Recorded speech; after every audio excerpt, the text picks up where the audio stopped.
What's up, guys? Alright, True Crime King back.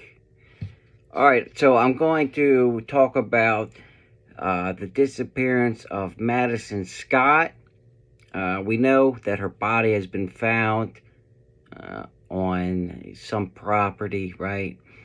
A couple miles from Hogsback Lake, where she was last seen.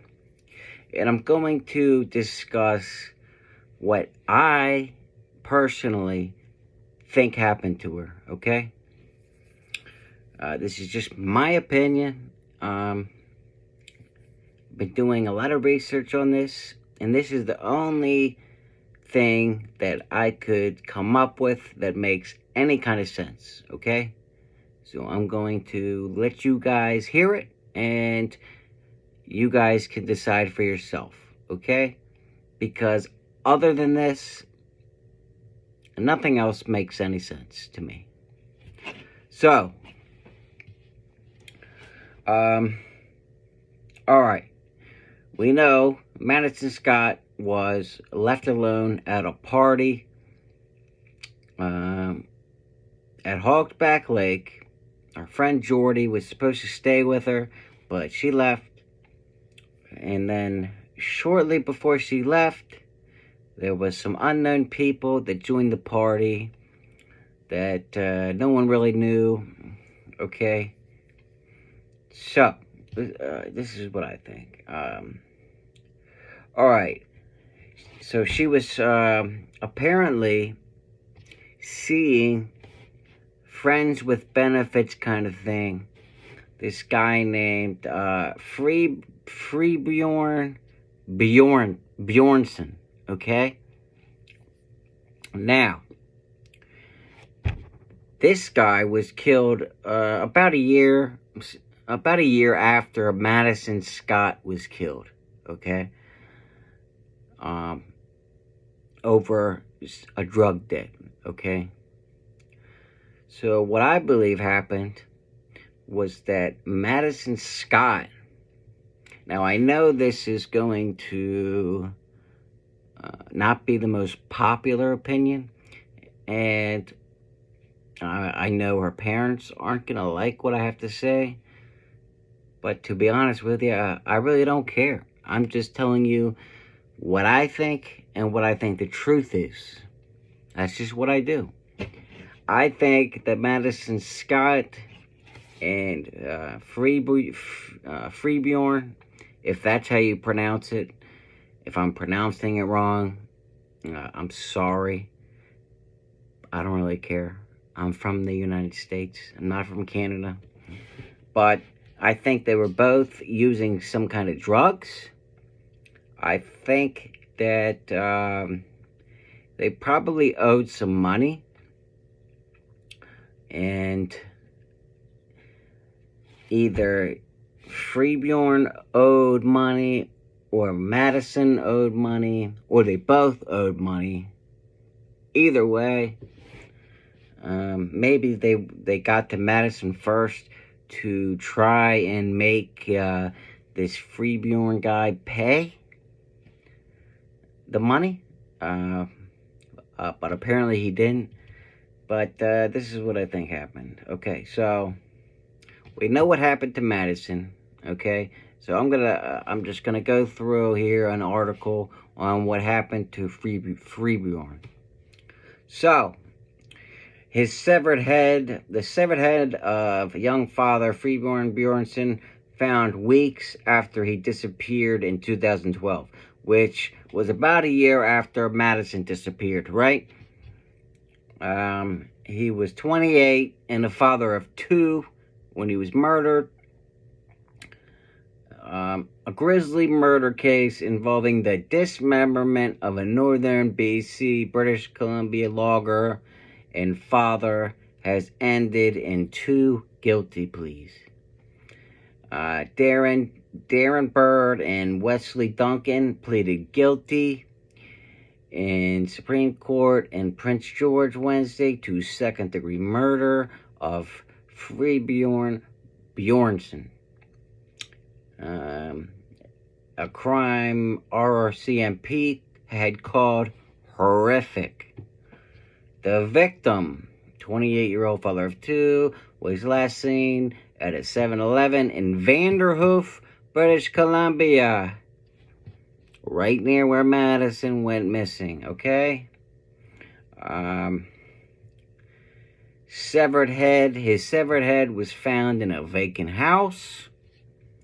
3 weeks later, Bjorn's severed head was discovered in an empty house on the Nakazdi. I don't know how to pronounce these Canadian names. I'm sorry. Reserve near Fort St. James. The rest of his body has never been found.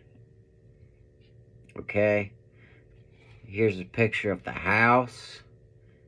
I mean, it looks like a middle of the nowhere, just run down abandoned house.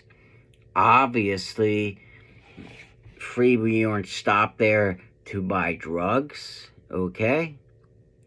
And most likely he owed a lot of money. 4 years ago, Bjornson's parents issued an appeal for hunters and people in the backcountry to keep an eye out for any signs of their son. Please help me. Help me find my baby. Bring my son home. Aline Bjornson in 2012. What happened to Bjornson has always been a mystery. In 2012, Bjornson's parents told CBC their son struggled with a cocaine addiction. Apparently, Maddie did too, okay? She was seeing this guy, you know? I mean, you don't, two people don't usually see each other. I mean, obviously, Maddie would at least know about his addiction, and I'm almost 100% positive she was using cocaine as well. All right? I'm not, okay, I can't say that on YouTube for a fact, but I can say that allegedly, okay? You guys can make up your own minds. Okay, so here's a picture of Bjornson right here. Killers known to police. Let's see. Duncan had previous convictions for impaired driving, theft, and assault. Bird had been convicted of possession of stolen property and theft. Bird was one of 3 men charged, but later acquitted after a 2008 gunfight in which 40 shots were fired in broad daylight on a downtown street corner in Prince George. A man and a woman are still facing charges, including indignity to human remains and accessory after the fact in the Bjornson murder case. It haunts me. We never let it rest, Bjornson's father, Fred Bjornson, told CBC in 2012. There's never a day with any happiness since. So, okay. That's the article. It's titled Grisly Northern Murder Mystery Ends with 2 Guilty Pleas. So, this Duncan guy admitted that he strangled Bjornson to death after they tortured him and then dismembered his body. His head was chopped off from the rest of his body. Rest of his body never to be seen again. Most likely either weighed down in some body of water or chopped into many pieces and just thrown in the wilderness and animals ate it. Something, or they had a bonfire or something to that effect. But in my personal opinion, I think that either these guys or friends of the guys that killed Bjornson also killed Maddie because of their drug debts, okay? I think they tried to get Maddie first because they probably knew Maddie couldn't pay, and they knew Bjornson had more money and were trying to pressure him into paying. I know that right before Bjornson was killed, he had like at least $2,500 in cash that was taken from him right before he was killed. So obviously somebody was keeping an eye on him, and they knew that he had cash when he was killed, right? That's the only thing that makes sense in any way here, okay? It just does. It just makes sense. Maddie and Bjornson were definitely seeing each other. I'm sure they were both using cocaine. We know Bjornson was for 100% certainty. And if Maddie was seeing him, I'm sure Maddie was using cocaine. If not every day, at least some days. And I'm sure she incurred a debt. Okay? Or even if she didn't, I'm sure Bjornson did. And that's why they were both killed. I mean, it's the only thing that explains them both being killed within a year of each other, right? It just makes sense. It's just common. It's just, if you use your brain, there's just nothing else that would really make sense. Why would the two people that were seeing each other, that were both doing drugs, be killed for no reason, right? Unless something else comes out, that's my opinion. That's what I think happened, and it's a shame. I wish it didn't happen, but that's just what I think happened, and at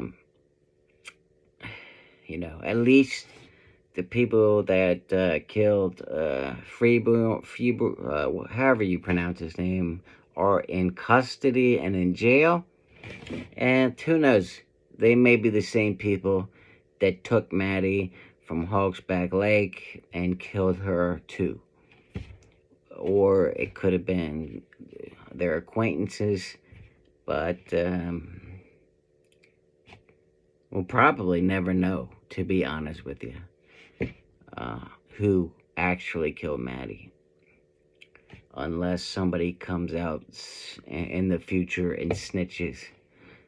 But that's what I think. Let me know what you guys think.